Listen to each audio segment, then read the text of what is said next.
O governo federal expôs por 3 anos, de forma indevida, dados pessoais de mais de 30 mil dependentes químicos internados em comunidades terapêuticas, incluindo cerca de 1,3 mil crianças e adolescentes. Essas instituições sem fins lucrativos oferecem tratamentos baseados principalmente em abstinência do consumo de entorpecentes, espiritualidade e isolamento. O tratamento para afastá-lo do uso de maconha e cocaína começou em janeiro de 2014, quando tinha 15 anos. Naquele ano, foi condenado por furto com outros 3 adolescentes. José passaria 22 dos 26 meses seguintes em uma comunidade terapêutica no interior de São Paulo que recebe recursos públicos. O atendimento do rapaz custou à União de R$18 mil por ano, em valores nominais, quase o triplo do que o país gastou, por exemplo, com um aluno do ensino médio em 2015, R. Cifrão. Como o Poder Judiciário tampouco preserva integralmente dados de menores de idade, é possível encontrar facilmente em um diário oficial disponível na internet que a mãe do garoto buscou tratamento para o filho em 2013 e até chegou a um acordo com a prefeitura de sua cidade para tratá-lo sem internação. 4 anos depois do início do tratamento, já maior de idade, José foi preso pela Polícia Civil em uma rua de pouco movimento com cerca de 10 gramas de cocaína e maconha e indiciado sob suspeita de tráfico de drogas. No julgamento, ele argumentou ser usuário, tendo sido internado 4 vezes na adolescência por causa do consumo de entorpecentes. Também acusou os policiais que o prenderam de forjarem o flagrante de uma quantidade maior de drogas para enquadrá-lo como traficante e assim extorquí-lo. Afirmou ter negado a oferta por não ser traficante e ter uma filha pequena.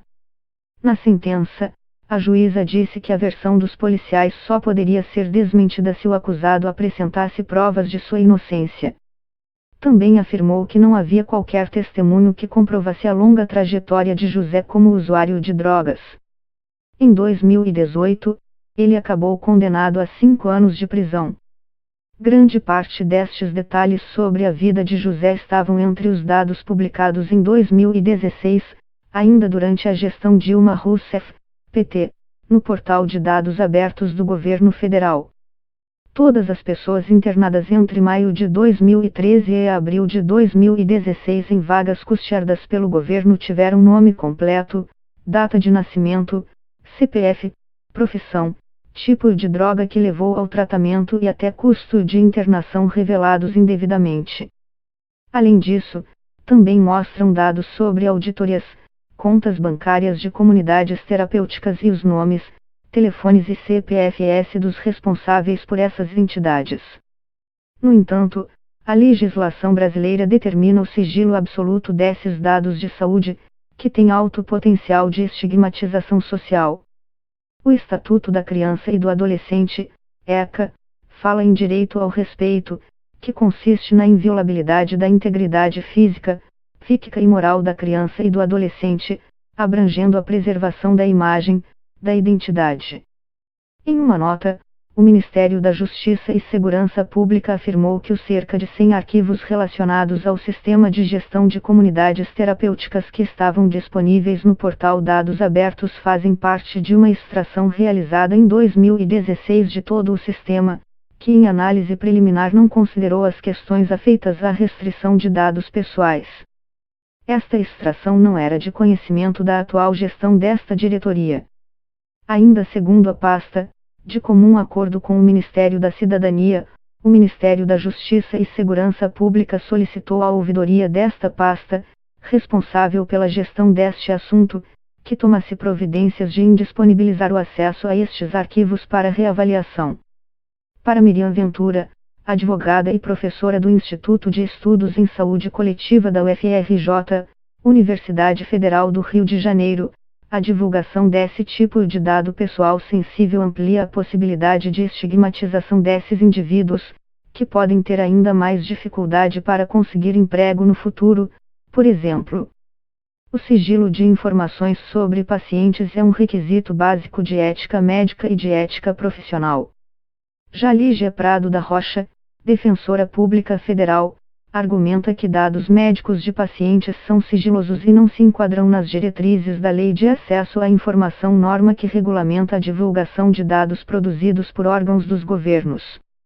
Ou seja, o poder público pode divulgar os dados quantitativos, como o número de pessoas atendidas e o valor gasto com as vagas nas comunidades terapêuticas, mas não os nomes dos internos nem informações sensíveis, como o tipo de dependência química ou remédios usados individualmente.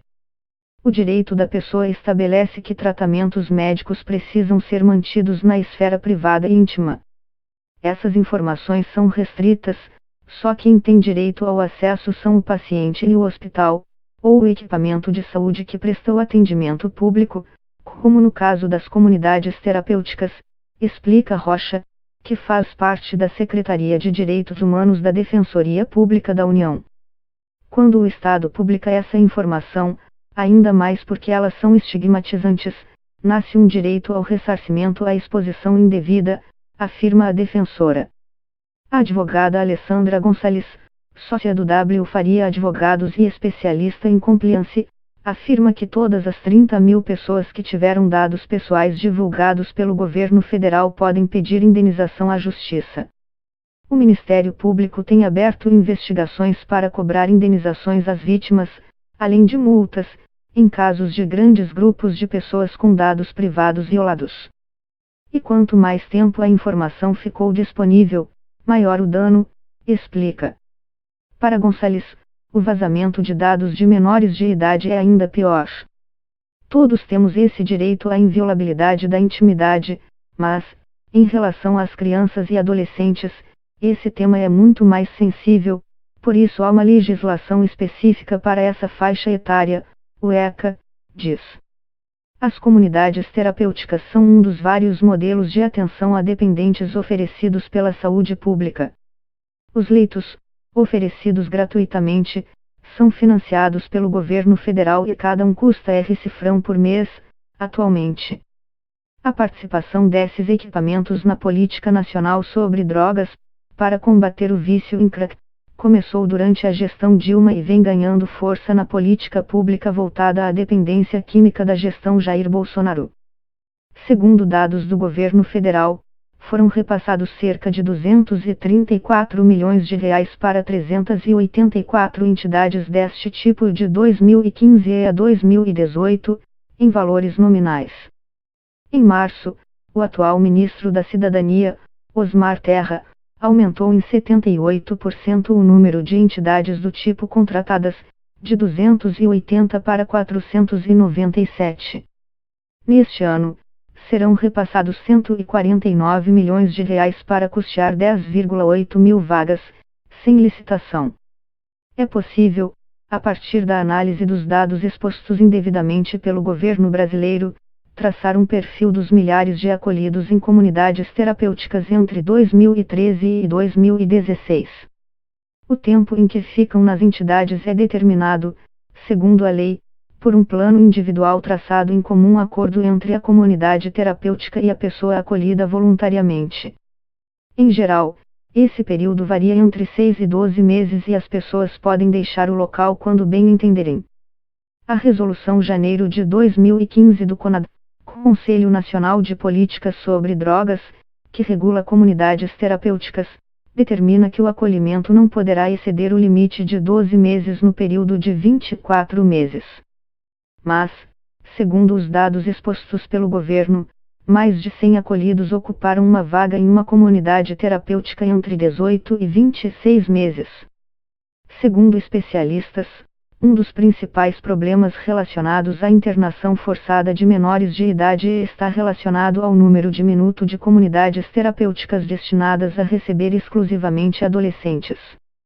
Dados do governo federal de 2018 divulgados por meio da Lei de Acesso à Informação indicam a contratação de 236 vagas para adolescentes do sexo masculino e 65 do feminino em comunidades terapêuticas, 6% e 2% das financiadas à época, respectivamente. Das 312 entidades que recebiam dinheiro público, 53 abrigavam menores de idade, mas só 5 eram exclusivas para essa faixa etária.